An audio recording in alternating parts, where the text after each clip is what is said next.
चलिए बेटे, ये क्वेश्चन पहले ज़रा टैली कर लो। पी क्यू आर रेशो क्या था? 3:1। बैलेंस शीट दे रखी है और गुडविल कितने पे हुई है? और लाइन पढ़ो ज़रा क्या लिखी है? Sufficient money.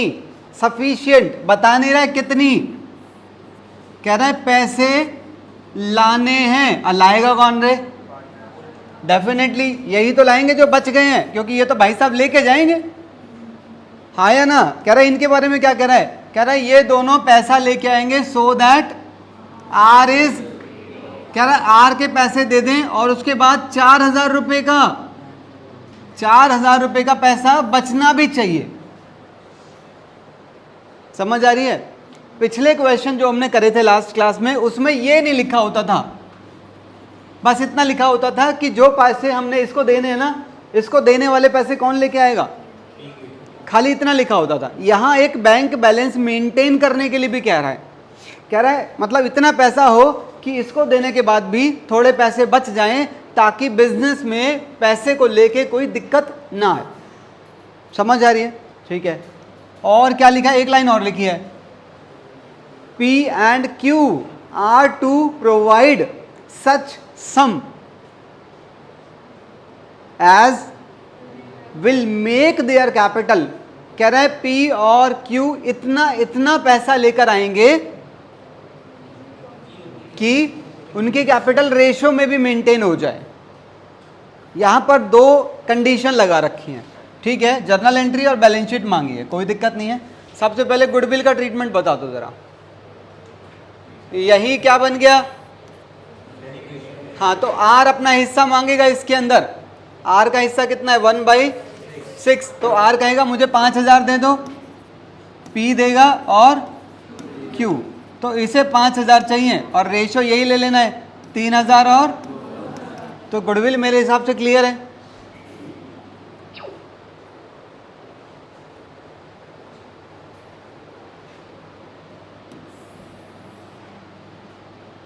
हाँ जी, ये है आपकी पुरानी गुडविल को ख़त्म करने वाली एंट्री और ये है आपकी इस गुडविल को एडजस्ट करने वाली जर्नल एंट्री, हाँ या ना? ठीक है। अच्छा, इन जर्नल एंट्रीज का असर क्या पड़ने वाला है? क्वेश्चन में मांगा है क्या? जर्नल एंट्री और पर बैलेंस शीट बनाने के लिए ये आपको कॉम्प्लीमेंट्री बनाना पड़ेगा। पता है ना क्यों? क्योंकि इसके ऊपर कुछ चीज़ों का असर पड़ता है, तो ये आपको बनाना है। ठीक है। कैपिटल पहले से कितनी थी? 40, 20 और इस एंट्री में कैपिटल डेबिट है तो उसकी पोस्टिंग यहाँ पर आ गई। इस एंट्री में पी और क्यू डेबिट है तो पी और क्यू में पोस्टिंग ये आ गई, और यहाँ पर आर, तो आर में पोस्टिंग ये आ गई। कोई दिक्कत नहीं। ठीक है। फ्यूचर का काम हो गया। पास्ट है क्या? पास्ट नहीं है। प्रेजेंट का कुछ है क्या? रिवैल्यूएशन कुछ भी नहीं है। क्या करूं? हाँ जी, बैलेंस कर दूं? ठीक है, चलो मान लो आपने बैलेंस कर दिया, तो बैलेंस इन दोनों को करूं या इसे भी करूं? तीनों को कर दूं। क्यों लक्ष्यता? बिल्कुल ठीक बात है, क्योंकि जो पैसा हमने आर को देना है वो पैसा अभी है ही नहीं। वो पैसा किससे मंगवाना है? तो डेफिनेटली अभी हमें यहाँ पर तीनों को बैलेंस करना पड़ेगा, और तीनों को बैलेंस करने के बाद तीनों को यहाँ पर ब्रॉट डाउन भी करना पड़ेगा।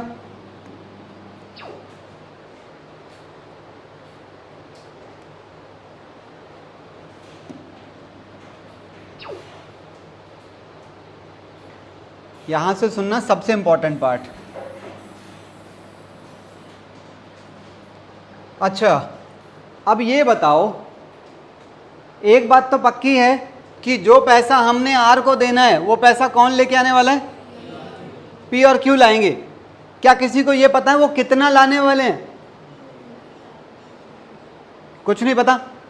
इतना तो मान लो कि एंट्री यही डलेगी, हाँ या ना?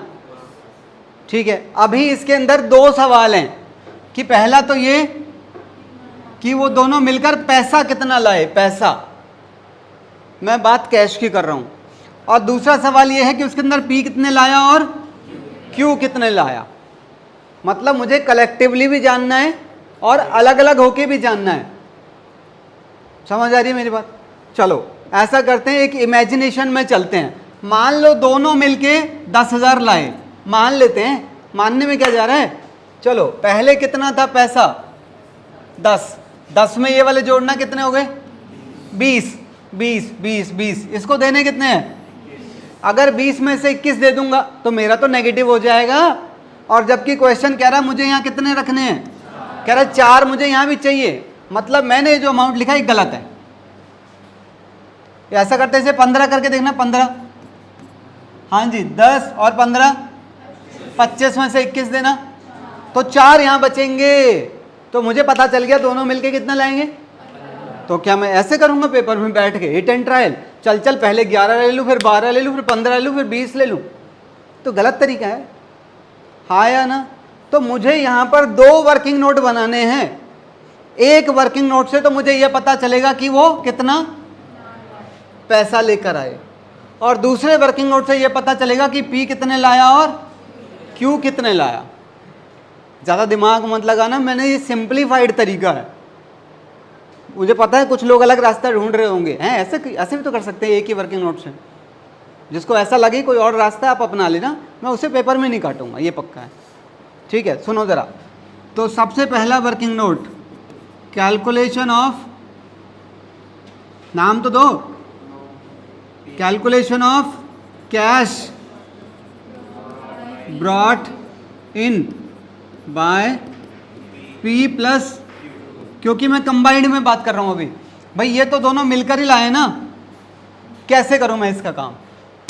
यहां बात खाली कैश की हो रही है, इतना ध्यान रखना। कैश, दिमाग में कुछ और है तो निकाल दो, खाली कैश।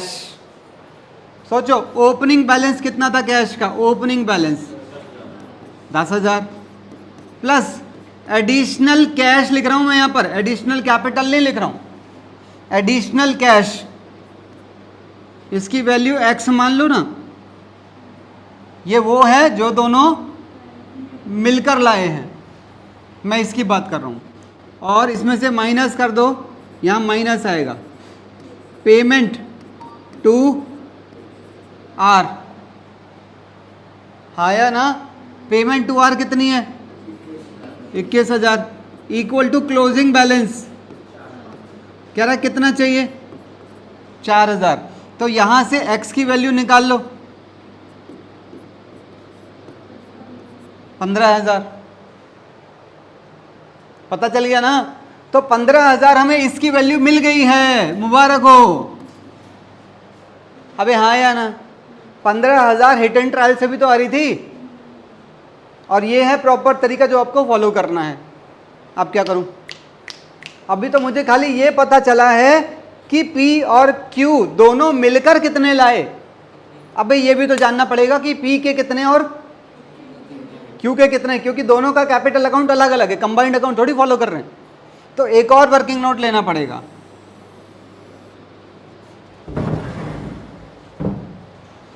बताओ P की एग्जिस्टिंग कैपिटल कितनी है 31, और Q की एग्जिस्टिंग कैपिटल कितनी है। अच्छा, क्या मैं कह सकता हूं ये दोनों की कंबाइंड कैपिटल है, और ये भी तो दोनों कंबाइंड ही लेके आए हैं। तो इस 15 को मैं अगर इसमें जोड़ दूं प्लस एडिशनल कैपिटल, तो टोटल कितना हो गया। अब कह रहा है ये रेशो में होनी चाहिए, रेशो क्या है, तो ये एक की हो गई 36,000 और एक की हो गई 24,000। तो 36 और 24 को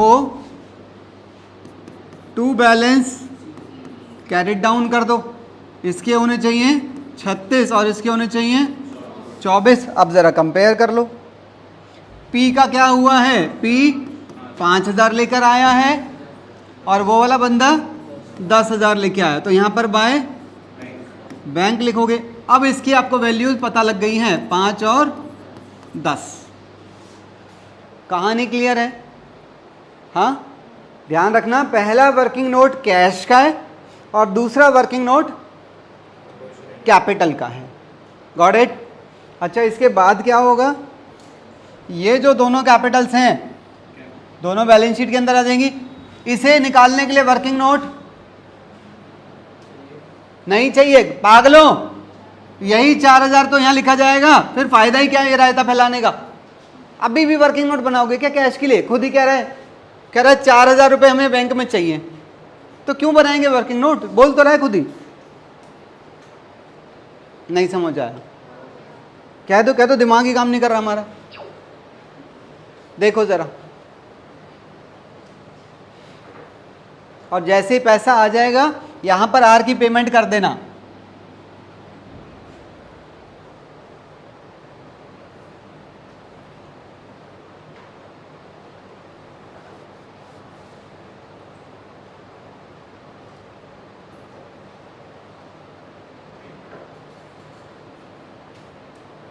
सदमे में हो क्या? कंगना, क्या जादू टोना हो रहा है बेटा? समझ आ गया? किशोर, क्या हुआ भाई तुझे? ऐसा लग रहा है उदास सा लग रहा है मुझे तो बड़ा।